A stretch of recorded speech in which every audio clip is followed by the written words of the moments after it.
რაგბი საქართველოში სპორტის ეროვნულ სახეობად ჩამოყალიბდა. ამის შესახებ საქართველოს პრემიერ-მინისტრმა გიორგი კვირიკაშვილმა რაგბის გენერალურ ასამბლეაზე სიტყვით გამოსვლისას განაცხადა. მისივე თქმით 2017 წელს რაგბში 20 წლამდელთა მსოფლიო ჩემპიონატს საქართველო მასპინძლობს და საქართველოს მთავრობა მზად არის ჩემპიონატს მხარი დაუჭიროს.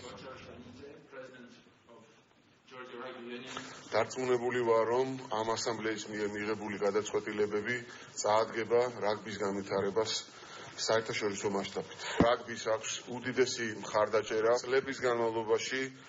ამ მხარდაჭერის შედეგად და უფრო მეტად იმ უდიდესი პატრიოტიზმის შედეგად, რომელიც გამოიჩინეს ქართული რაგბის მესვეურებმა, ჩვენმა რაგბისტებმა, ეს სპორტის სახეობა ჩამოყალიბდა მართლაც და ეროვნულ სახეობად. საქართველო გახდა რაგბის ქვეყანა. ჩვენ უახლოვდებით 10-ს და დარწმუნებული ვარ, სოფლის 10-ს ძალიან მალე დავიმკვიდრეთ ჩვენ ადგილს. ეს არის ქართული რაგბის, ქართული სპორტის, ჩვენი ქვეყანაში გაჭირვებული სამუშაოების ერთგვარი აღიარება და დაფასება და ესე თანმიმდევრული მუშაობა რაგბის კავშირის, კერძო სექტორის, სახელმწიფოს ყოველთვის დაფასდება და ძალიან კარგი რომ ამას ჩვენი ევროპელი მეგობრები ხედავენ და მე დარწმუნებული ვარ, რაგბი ჩვენი თამაში